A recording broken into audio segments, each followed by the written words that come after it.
Yes, if you can go just there, and then Mark can duck on my wing. Good morning, everyone.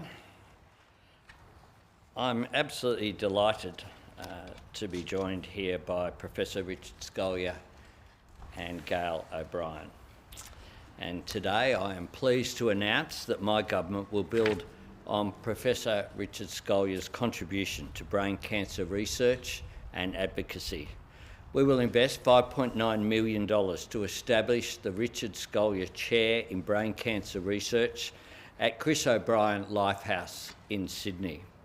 The Chris O'Brien Lifehouse is an amazing world-class facility, named in honour of another extraordinary Australian who made such an incredible contribution. This investment will support a number of research positions, including a professorial chair, as well as postdoctoral fellows, research assistants and PhD scholarships, along with research costs. It will be done in partnership with the University of Sydney and the Royal Prince Alfred Hospital. Professor Richard Scolyer is an extraordinary Australian, and it has been an honour for me to get to know Richard over the past couple of years since his very fine choice as Australian of the Year. For so many Australians, his story has resonated so deeply. Professor Scolyer is a renowned pathologist and melanoma researcher who has made remarkable contributions to Australian medical research, particularly in the field of melanoma and skin cancer. As Australian of the Year in 2024, along with his research partner, Professor Georgia Long, Professor Scolyer represents the very best of this country. Skill, tenacity and courage are embodied in this fine Australian, inspiring so many Australians through his own cancer journey after being diagnosed with glioblastoma, an aggressive form of brain cancer, in 2023. In the face of that, he's carried on his work, his advocacy and his leadership. The courage he has shown is an inspiration to all of us, whether you've met him, worked with him, or seen his story on TV. Professor Scolyer was the first in the world to receive an experimental treatment approach adapted from his own melanoma immunotherapy research, becoming both a patient and a research subject. He has received treatment at the Chris O'Brien Lifehouse. Today's announcement means Australia can continue to stay at the forefront of the fight against cancer. We can continue to train the world's best researchers, and we can continue this important work. Professor Scolyer, thank you for what you do. Thank you for getting to know each other. We had a chat about this last week, and this is a legacy of Professor Scolyer that will be there for a long period of time at the Chris O'Brien Lifehouse that makes such an enormous difference. I've been there both to look at it as someone whose electorate is very close to RPA, but also fortunately but unfortunately as well, I guess, as someone who has had friends who've been there. And I've seen firsthand the incredible difference that Lifehouse makes to people going through difficult times, including my former Chief of Staff, Chris Cruden, who sadly passed away a few years ago. This is an important announcement. This is just the next part of Richard's contribution to this country as a great Australian, and I'd ask him to make some comments. I'll ask Gail O'Brien to make some comments. Happy to take questions about this, and then happy to take other questions as well. Professor. Well, thank you very much, Mr. Prime Minister. Australia does have problems with cancer, particularly brain cancer. It's the commonest cancer causing death in less than 40-year-olds in Australia. So we need to do more about it if we're going to improve outcomes. And basically it's at present an incurable disease. I think back and think about our work in melanoma, and we have changed outcomes in that disease. For people with stage 4 advanced melanoma, its survival was the same as brain cancer 15 years ago. But now, through great discoveries that we've made here in Australia with colleagues overseas, it's now about 60% for stage 4 disease. So we've got to try and push things forward in brain cancer. It's, as I say, more people die of brain cancer than die of melanoma, and we know that as one of Australia's national cancers. Chris O'Brien was someone who had a big impact on my career growing up. He mentored me, we researched together, we did a lot of things. And then for him to get brain cancer when I was a up-and-coming doctor in the field, and the mentorship he gave me impacted my life. And him to end up getting brain cancer and passing away from it, and then to follow in his footsteps many years down the track has been heartbreaking, but for me also an opportunity to try and work with some great people to push the field forward and see if we can improve outcomes in brain cancer like we have in many other cancers. Thank you. Thanks, Richard. Gal. Thank you, Prime Minister. Thank you, Richard. Well, it's a great pleasure and an honour to be able to speak a little bit today here.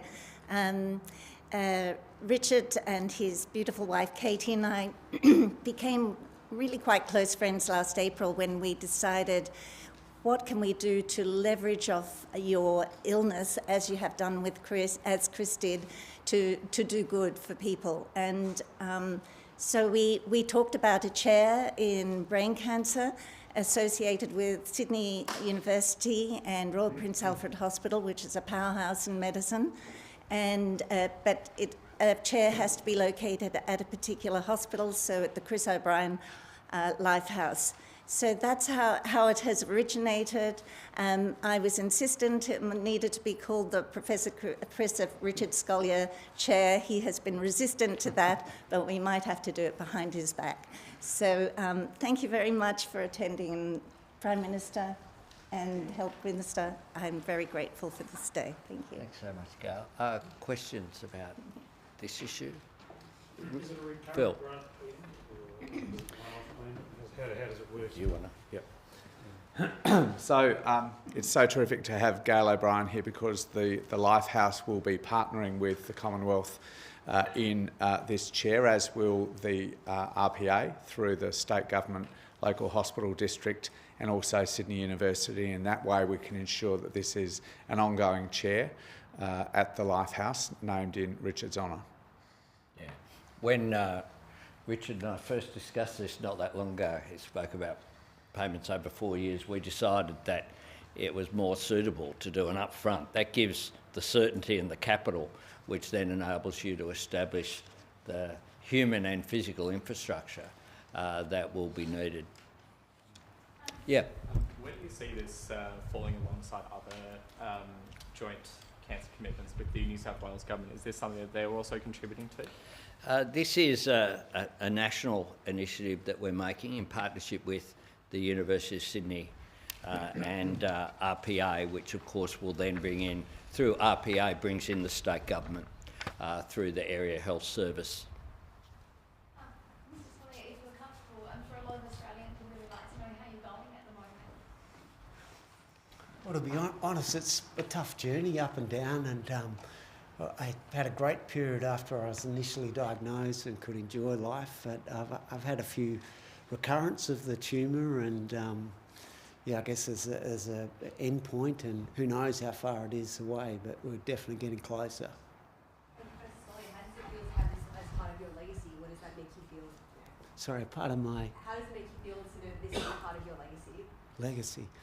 Well, it's not what I was aiming to do. I want to make a difference for people, and I've dedicated my life to doing that, particularly in adulthood when I became a doctor, and That's what I want to see, but yeah, my name to it or not, it's not where the difference happens. It's through learning how to do things, but being surrounded by the right team of people who know how to organise themselves to address things and get the right answers as best you can, and that steers you in the direction you need to go. We're not going to talk about brain cancer today, but it's something that I obviously know a fair bit about, and some of the challenges that are there that we couldn't address 15 years ago, but we potentially can address them much better way now. So I sincerely hope that's what happens over the next few years. It really does say something about the humility of this extraordinary gentleman next to me, that as late as just inside in my office there, he was still saying it shouldn't really be named after me. Professor Scullier, and perhaps to Gail O'Brien as well, I just wanted to know whether or not you think enough is being done to help people in regional areas access treatment. One of the biggest issues for people in the regions who have these kinds of cancers. Does more need to be done? Yeah. Thank you, Anna. Look, Chris O'Brien Lifehouse is really trying to establish our regional. We have 12 regional centres already.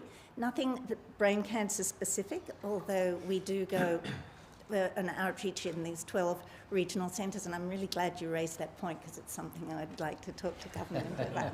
So, yeah, and you need expertise to address things, and in some ways you can't spread it out everywhere. You've got to concentrate things on, in certain areas to get the best thing, but yeah, it all depends on what the disease is and what the questions are that you're trying to fix up. Sure. Anything more on this? Thank you, Professor Ngo. Thank you. Yeah, someone will go. Thank you. Yeah, thank you. Thanks very much. Thanks. If you just give them. Make sure if you just go in to the left, in that door. Yeah. Sure. Patricia. Just on some comments in relation to immigration by Susan Lee, she says that our current levels of immigration are affecting our way of life. Do you agree with that premise? It's a very broad statement. Immigration's played a role in this country over a long period of time, and with the exception of First Nations people, we're all either migrants or descendants of migrants in this country. Prime Minister, just reminded, talking about legacy, one of the things that you've spoken about a lot and your ministers is repairing Australia's relationship with China. If our relationship's in a much better place than it was, how come Dan Andrews is the most senior representative at the events today in China and we're sending only fairly junior diplomats to it?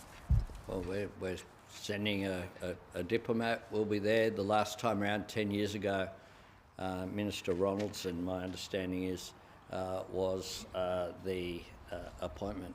Prime Minister, what do you think of Dan Andrews joining a line of people greeting President Xi at this parade, which includes Vladimir Putin and Kim Jong-un? Well, do you like that Dan Andrews and Bob Carr are there? he's not meeting them, as I said. The last time around, 10 years ago, Minister Ronaldson was the government's representative. I guess just on that, why is there no more senior Australian official going? And just on a separate matter, the J-Scam inquiry is looking at fixed 4-year terms and having the Parliament reflect the size of the population. What are your thoughts on those two proposals? Well, I support fixed 4-year terms, always have. Referendums are pretty hard to carry in this country, and opportunism kicks in. And unless you have bipartisan support, then it's not going to be supported. That is most state and territory governments, of course, have 4-year terms. I think most of them have fixed 4-year terms, with the exception of Tasmania, that seems to have annual elections. Would you seek bipartisanship with Susan Lee to try and advance it? Look, I have no intention of any referendums this term. Peter Dutton raised that last term. I made clear my government's position, but we support it. If people want to go out there and advocate and build support for it, that would be a sensible thing. Yeah. You're going to the Pacific Island Forum next week.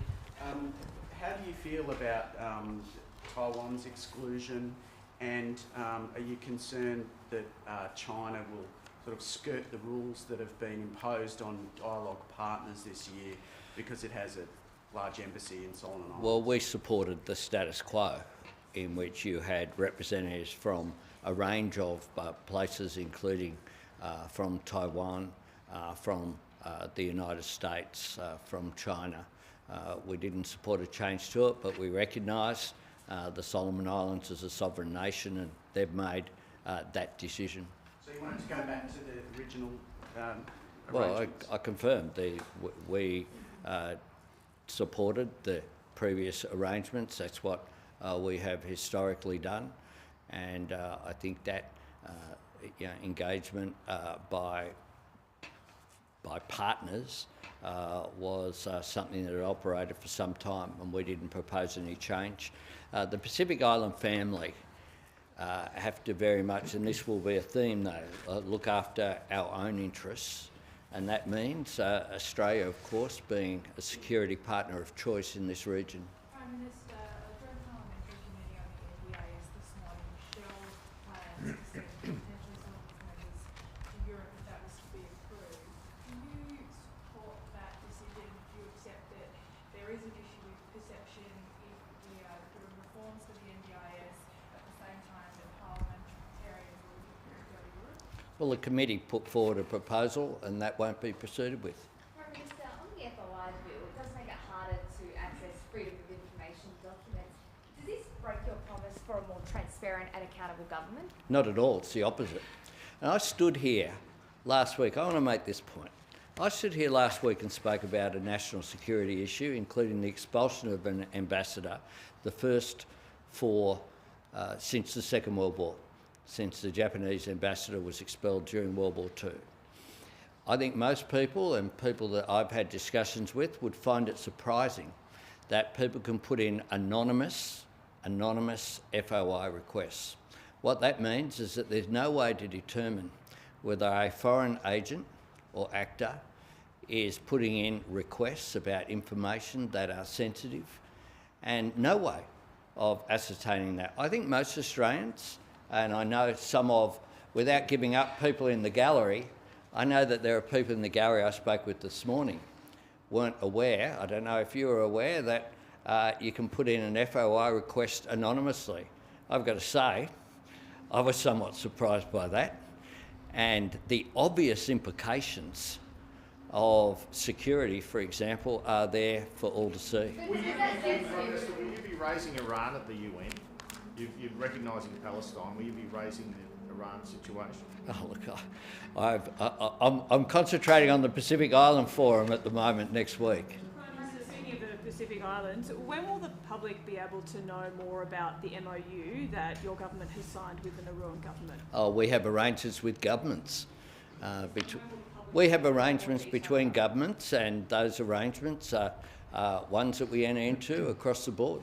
I understand there's been some negotiation across the aisle in the Senate, and I believe this might be happening at the moment, about some amendments to the aged care bill. Are you able to give us any update on those negotiations? And do you think there's a case to be made to open up more home care places now, as the industry and advocates for older Australians have been asking? I'll tell you what, there's a case to be made, and I'll ask the Minister to back this up. There's a case to be made for aged care reform, which is why we did it. The biggest reform this century is what we announced and are delivering. We inherited a system that was summarised in the Royal Commission with one word in its interim report: neglect. And since we came to office, the reform that we have done to make sure aged care workers were paid properly, putting a nurse in aged care residences 99% of the time, better food, better care across the board, has been substantial, and we're continuing to get on with reform after what was a period of just one of the areas of mess that we inherited in 2022. Mark? Thank you, Prime Minister. Just adding to that, I don't think there was an area of policy during the first term of our government where we invested more than in aged care, because there was so much to do really quickly. There was a lost decade there where there should have been a rolling process of reform to get the system ready for the big spike in demand that we always knew was coming from the ageing of the baby boomer generation. We compressed a decade of reform into 3 short years. I know that put a lot of pressure on the provider sector, on advocacy groups, but there was frankly no alternative. We delivered more packages in the 23 budget, in the 24 budget, in the 24 MyEFO, and in this year's budget as well. We have to get this legislation through this week. Of course, there have been discussions across the aisle. The substantive bill, which passed before Christmas, to their credit, was the subject of negotiation and ultimately agreement between the government and the coalition, because I think they recognised then that aged care reform is best underpinned by agreement between the two parties of government. So, of course, there are discussions going on. We're committed to getting this bill through over the course of the next couple of days. Mark? Discussions include a willingness to release more packages? Well, I'm not going to go into the content of those discussions. Mark? Thanks, Prime Minister. Just back on what's happening in Beijing. A lot of people are watching the leaders of China, of India, North Korea, Russia together and wondering about this apparent strategic shift in power in the world and what it means for countries like Australia. Is this a product of what Donald Trump has done, his approach to global affairs? Is this a natural shift in power away from the United States as a unipolar giant in the world? Well, the United States is our most important partner. I make that point, and I look forward to discussions with President Trump, further discussions. My job as the Australian Prime Minister is to stand up for Australia's national interest. That's what I continue to do. I engage diplomatically across the board, and I look forward to continuing to participate. This month is going to be a busy month, beginning with the Pacific Island Forum next week. In our neighbourhood, the relationships that we have, whether it be that or the week after, Papua New Guinea's 50th anniversary will be a very significant event. Australia, of course, played such an important role in that. For Prime Minister Marape, I know, is very much looking forward to the visit. We'll have some significant announcements attached to that commemorative day. I look forward to it. Thanks very much.